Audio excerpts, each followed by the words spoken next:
حي على الفلاح حي على الفلاح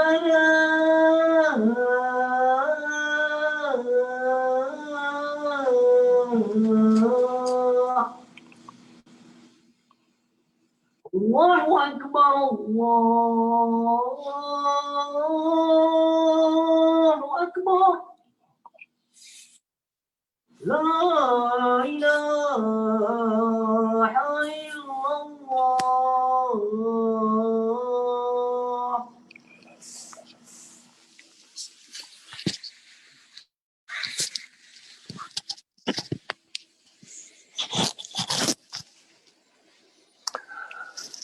إن الحمد لله نحمده ونستعينه ونتوب إليه ونستغفره ونعوذ بالله من شرور أنفسنا ومن سيئات أعمالنا من يهدي الله فلا مضل له ومن يضلل فلا هادي له وأشهد أن لا إله إلا الله وحده لا شريك له وأشهد أن محمدا عبده ورسوله صلى الله عليه وعلى آله وصحبه وسلم تسليما كثيرا. أما بعد, the theme that we've chosen to reflect on today, inshallah ta'ala, will be the one of renewal and dreaming within the context of Islam and the tradition and the teaching of our Holy Prophet sallallahu alaihi wasallam.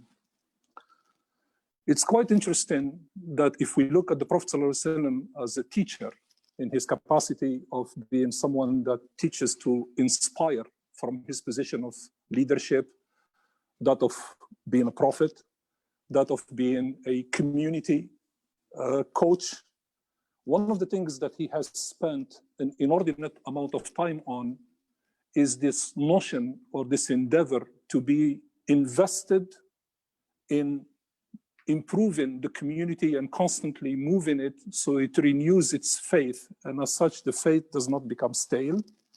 And one of the benefits of a faith that is not stale is that it is constantly being pruned, it's constantly being improved upon. So that has multiple benefits. The benefit of not obviously sleeping on our laurels just because we have adopted a certain identity or a certain faith. The second one is the idea that seems to be suggested that this faith, as it encounters different environments and circumstances, lends itself to reflection, renewal, and adaptation to the worlds that will bring it new challenges. And perhaps the most important idea of all, to me at least personally, is the notion of what is called a living tradition. I think many of us who casually stumble upon all kinds of readings, be they in history, in theology, in civilizational analysis of other civilization and cultures and whatnot, more often than not, you find that languages disappear, civilizations go unnoticed. And so you see essentially a contribution to an entire group of people that makes itself irrelevant. It doesn't fit anymore, it just goes away because it's not able to keep up with the reality of the world that challenges it and the forces of history that come and press upon it. And one of the things in which I think about this is that essentially every time that a new Islamic year comes up, which happened about a month and a half ago or so, not even a month and a half ago, it's an invitation to reflect upon these things and come to terms with them and see what they mean and how we make use of them. I will postulate to you that in the way that the Prophet ﷺ behaved with this reality, there is a lesson not only for us within the Islamic tradition, but a shared heritage that many, many, many other human beings could benefit from. And inshallah, my purpose today for the balance of the 20 minutes remaining is to put all of my energy into that. And with the guidance of Allah subhanahu wa ta'ala, we can learn collectively together. I would argue that the starting point of the Prophet ﷺ is what I call the dream, on how he had a dream. It's a very interesting idea. The scholars of Sirah, which are the people who study the behavior of the Prophet ﷺ historically, be it in action, in words, in things that he has condoned, or things that he has taken a position vis-a-vis of such item, who are historians of a certain category and a certain style, speak of the Prophet ﷺ during his life in Mecca as being an incident that happened once where he had a dream, which is recorded in the books of Sirah, that a time will come where he will leave Mecca to a city that is known for its palm groves. And it's a very well recorded element in the books of Sirah, and you can verify it independently. The Prophet ﷺ, as is the case with human experience, obviously when we have a vision or a dream, we project on it our own biases, our own reality. We understand it our own way. So he made the guess, because of his knowledge of the various, call it, elements of geography around where he lived in Mecca. His mind went to Yemen.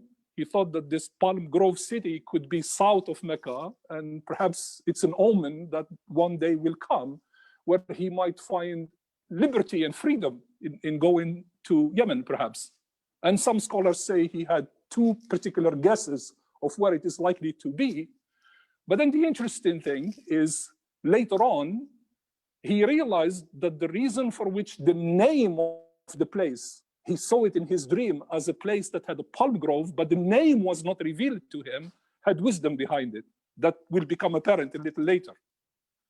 So the Prophet ﷺ had, for lack of a better term, this ambition, this idea of a dream that was born inside him, a yearning to go and seek religious freedom and liberty somewhere else, and essentially was waiting for either a signal or a command from Allah subhanahu wa ta'ala to act upon that so it becomes a reality. So I think the first thing that we take from here is the notion that becomes then a teaching moment, that many of the steps in life, as we do as human beings, begin by imagining the future, formulating a dream, dreaming of a certain place. The Prophet ﷺ did not dream of palm groves. I mean, God forbid, that was not what his intent is, but he dreamt of religious freedom.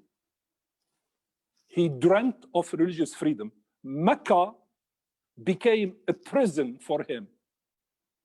If you go back to that period of time where he had that vision and dream, literally his life was taken apart piece by piece.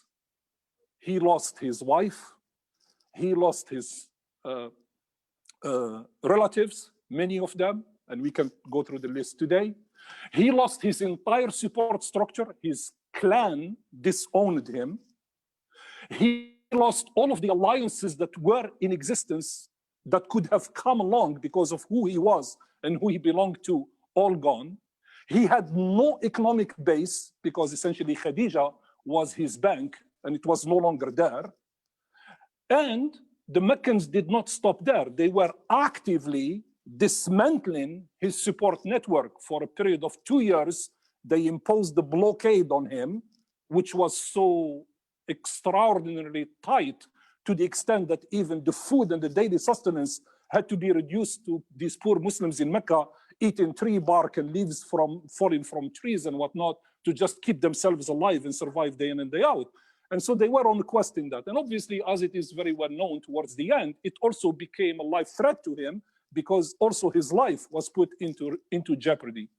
And you see now that the notion of sort of dreaming the future in adverse circumstances and the notion of having something that you believe in terms of the cases of these adverse circumstances is not a pipe dream. It's a reality that the Prophet ﷺ saw this vision, and it was something that was coming to him as a relief and preparing him to go to where he needs to go next. These are signs of change that are about to come. And so obviously, as the story is known, he ends up receiving the command that he has to go to Mecca, and then he gets accompanied by his companion Abu Bakr radiallahu ta'ala anhum, and then they go together as a duo in order to go on with this journey. And when Allah subhanahu wa ta'ala in Surah At-Tawbah captured this moment, he brings it to us in this rather descriptive and beautiful verse, poetically speaking, that speaks volumes of the reality on how sort of from a dream to go to a palm grove, on how the journey was going to begin, right? So it's a very important idea. Dreaming that you're going to go to a place for religious freedom, where the palm grove in the desert is synonymous with three things: prosperity, the presence of water, the source of life, and the presence of shade, the refuge from the sun, the burning sun. So all of this symbolism is one that we would call here today in the modern language, the dream. Like we all have dreams. We dream to get to something, whatever that is, material or otherwise, there is dream of something. So the Prophet ﷺ has kind of this. And then we all, almost without exception, we all make sort of this tiny bump in the road, like this tiny mistake that we made. We think that because the dream is that appealing, that the journey towards it will also be a paved road with palm groves and an easy drive until we get there and not. Well, not quite. The journey to get to the dream is not necessarily synonymous with the dream is ideal, but the journey could be very treacherous. And that's what I find amazing with Surah At-Tawbah.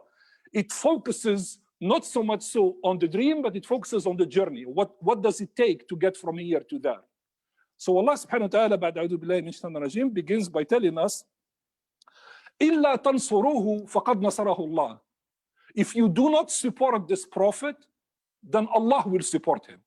This is not about the support of a person, but it is also about the support of the idea and the quest that this prophet had on behalf of his community. So remember that the Prophet ﷺ was not what you might call today an economic migrant. He did not leave Mecca because he couldn't find a job in Mecca. That was not the purpose. He left Mecca because the space in Mecca would no longer afford him room to exercise his religious freedom. That's the primary reason. And he was a proxy for the community that was around him. That did not simply impact him, it impacted all of those that shared his views and his values. They all were victimized the same way. So the Prophet Allah subhanahu wa ta'ala speaks about this condition of the Prophet to the people of Mecca. He tells them, if you are not going to get on the boat, and if you are not going to provide the support necessary for him, then I, the creator, I'm going to intervene and offer an alternative. That's kind of the opening volley into the discussion. Then it becomes descriptive. From an ambition, it becomes descriptive. إِذْ أَخْرَجَهُ الَّذِينَ كَفَرُوا ثَنِيَ اثْنَيْنِ. Those who did not rejected, did not believe in his message, have essentially pushed him out as one of two, as a duo that were left outside the thing. This is kind of very common. It's kind of a very common strategy in terms of what you might call problem solving, that somehow, for some reason, it continues to be very prevalent even today. If you look, for example, at the statistics of the UNHCR, which is the agency that tracks the number of refugees around the world, the single largest portion within the number of refugees today in the world are those that are displaced by conflict. There are refugees that are displaced by economic realities, lack of resources. There are many types of refugees. But the largest portion of them happens to be the ones that are displaced by conflict. And they end up basically in this quagmire that's called the refugee camp that stays there forever. And then all kinds of bad things start to happen because of this bad policy. Because a transient solution turns to a permanent solution, and then it doesn't have any of the infrastructure or the things that are needed, and it goes out. So Allah subhanahu wa ta'ala intervenes here by sort of condemning this. And think about some of the most sophisticated minds today. I mean, some of the most advanced policies in the world in Europe, in unified Europe, all denominations put together, from the north to the south, religious groups, ideologies, everything put together. Managing the migrant crisis coming through their borders is a problem that they don't know how to solve, period. Been they scratching their head for now decades, one after the other, and it's not getting to converge.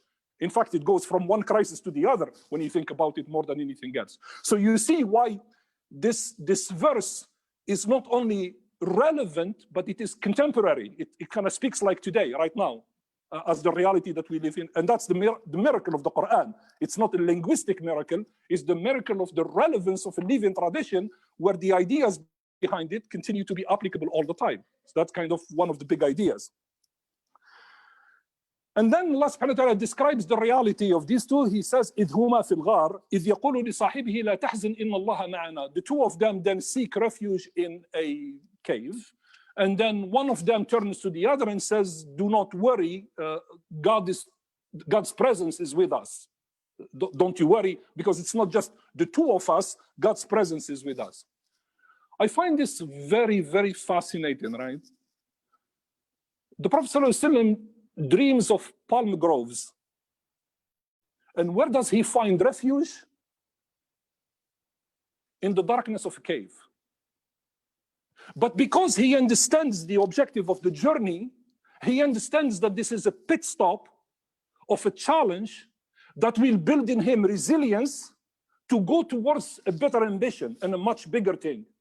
So it's a moment, it's a pit stop, but it's interesting that he's promised the vastness of the world, the shade, the prosperity, the water, and the vastness of the desert, but the first step ends up being inside the cave. So that's like very interesting. I read once a piece of statistics, and other people who are in this audience infinitely more qualified than me in this field.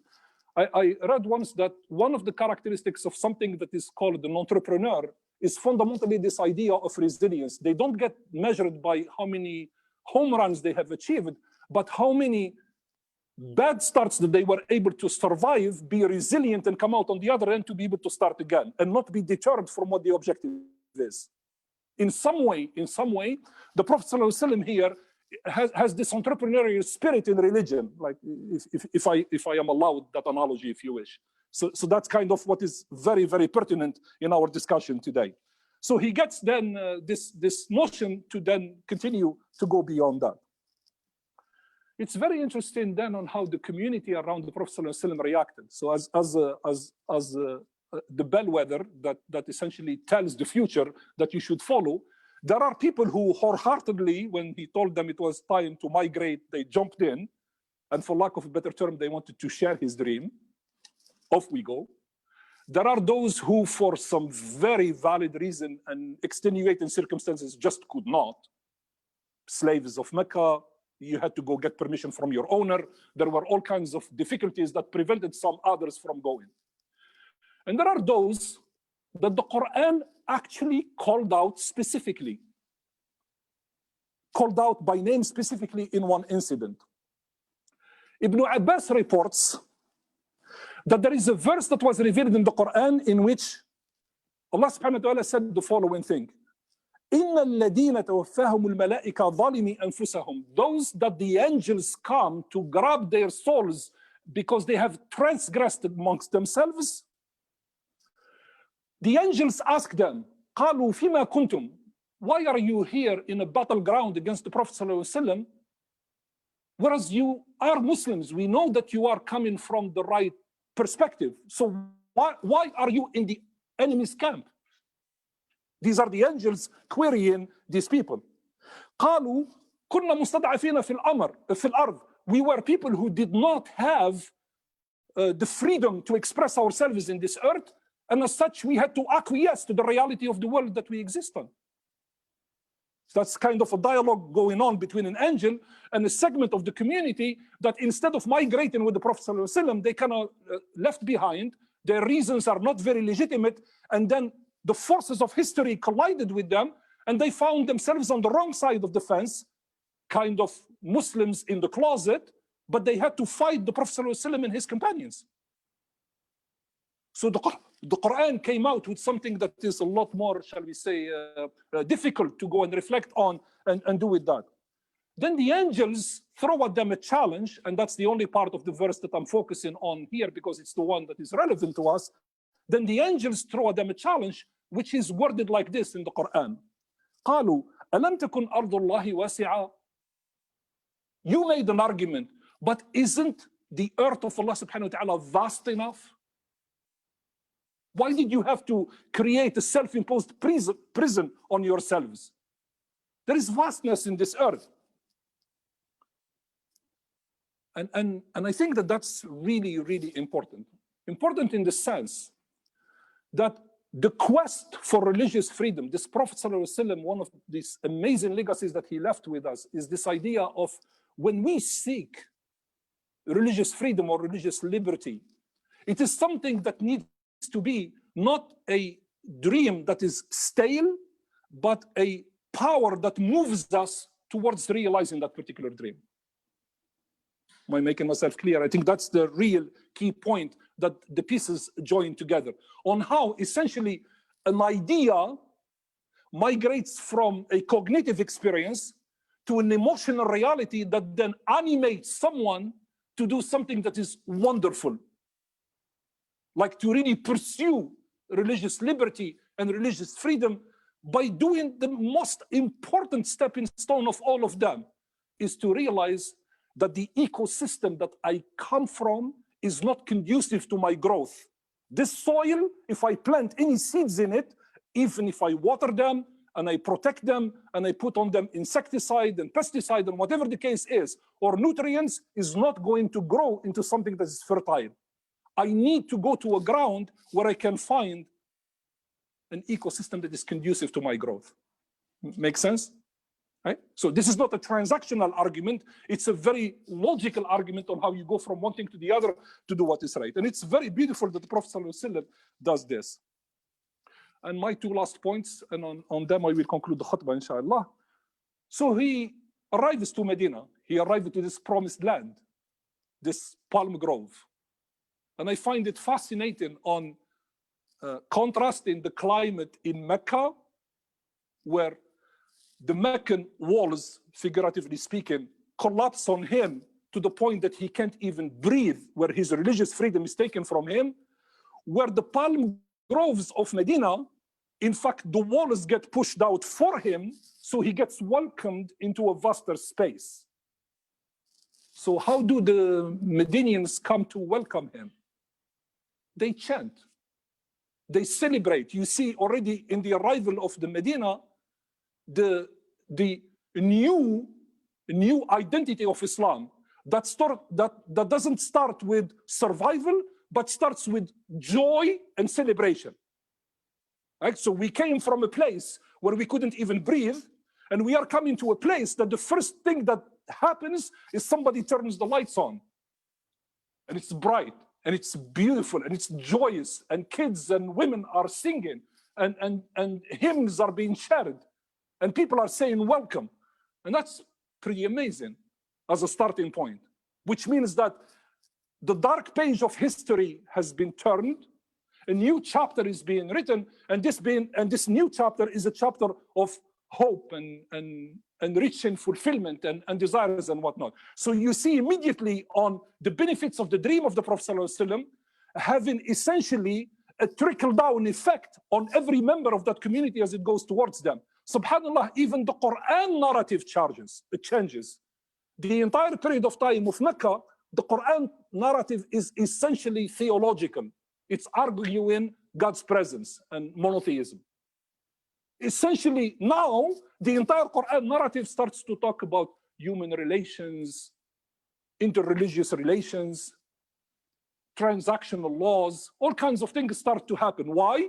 It's exactly the point I made before, because the new ecosystem is conducive to a learning environment where that community now can take on what the Meccan community could not. And this is the last point now on which I will conclude the khutbah. I realize immediately that what I'm going to say next is rather risky, and it's taken an enormous liberty. And I do so at my own risk. And I ask Allah subhanahu wa ta'ala that my statements are not misguided. I will argue that these two strands of how the behavior of Mecca and Medina was towards the Prophet ﷺ have survived in our community to today. Today, we have two types, if you wish, of Islam's or Muslim understanding. We have a type, and fully legitimate within the Muslim tradition, which I call a Meccan type. A type that's closed, that's very adverse to change, that's harsh in the way it presents Islam, that sometimes believes that the way you get to your opinion is through violence, unwilling to accept the change, and feels that they are entitled either by language or geography or bloodline, or whatever the case is. And if you don't agree with their opinion, they will impose it upon you. This is an inheritance that came to us today. And it came from the choice of how Mecca was. And subhanAllah, there is another type. A type that is open, pluralistic, inclusive. So there isn't like judgment. There isn't somebody who can step on the ivory tower and decide who's a good Muslim and who's not. Very peaceful in its outlook. Willing to change that entire poem and hymn that was recited to the Prophet ﷺ, as you know all of the lyrics in it, there is one part of it that says, أَيُّهَا الْمَبْعُوثُ فِينَا. So this is the Prophet who really was not already part of the Medinian community. He didn't step on the boundary lines of Medina. He was coming, they saw him from a distance, and they said, "Oh, you who was sent amongst us." They already embraced him. It's inclusive. We love who you are. We want to be part of you. And yet the other community in which he was born says, "We don't want you to be part of us. Go away." Right? So you see the tremendous contrast between these two strands. And so this second strand also, above all, which is the last argument I made about the soil and the ecosystem, above all, why is it that the strand of Medina survived and thrived? Because it celebrated the openness to knowledge and inclusiveness. Everybody in Medina, you couldn't come from a noble tribe and claim that you have to retain your nobility because of who you came from. The new measure became meritocracy, it became taqwa. So if you are somebody that has this level of piety with Allah subhanahu wa ta'ala, you get promoted and the community recognizes you as such. It got opened up to the entire community. Everybody became a participant. Jews found their voice, Christians found their voice, Sabians found their voice, pagan Arabs found their voice, and somehow in this entire thing, the name of this place, which in the Arabic language is derogatory, as Medina was called before Yathrib, the Prophet ﷺ, to just elevate it with a new identity, called it Medina, the city. He no longer wanted to call it Yathrib anymore, which is the language of the pagan Arabs that means something that is not good. So he elevated it to a new good. In the modern language, you can call it whatever you want in terms of political structure. Was Medina a village republic? Was it a city-state? We can debate this until the cows come home. That's a totally different discussion on what it is, on how you organize politically to do something. But fundamentally, what I wanted to do is this simple idea. The simple idea is that we need to pick which of the two strands we want to be on in these two representations of Islam. Because one seems to take the air out of the room, and one seems to be very conducive for growth. And it's choice. Our choice is never taken away from us. It's up to us to choose which one we want to be part of, right? And we know where the consequences are. So ultimately, the Prophet ﷺ leaves Mecca for Medina, longs for his birthplace, but which of the two does he appropriate as being his city? Medina, right? So that's kind of why this khutbah has this meaning that maybe is a little bit serendipitous, but it takes us to a very important idea. قولوا قولي هذا واستغفر الله لي ولكم فاستغفروه فإنه هو المستغفرين.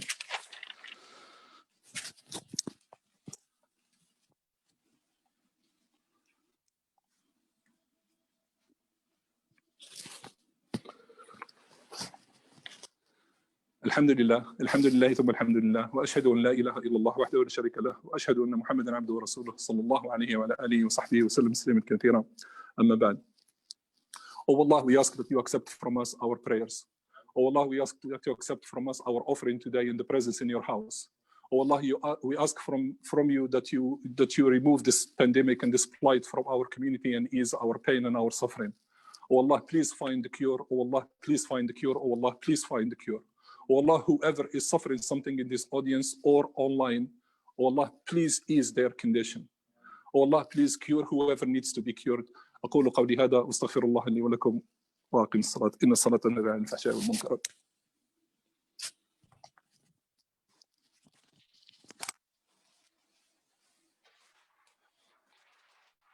الله أكبر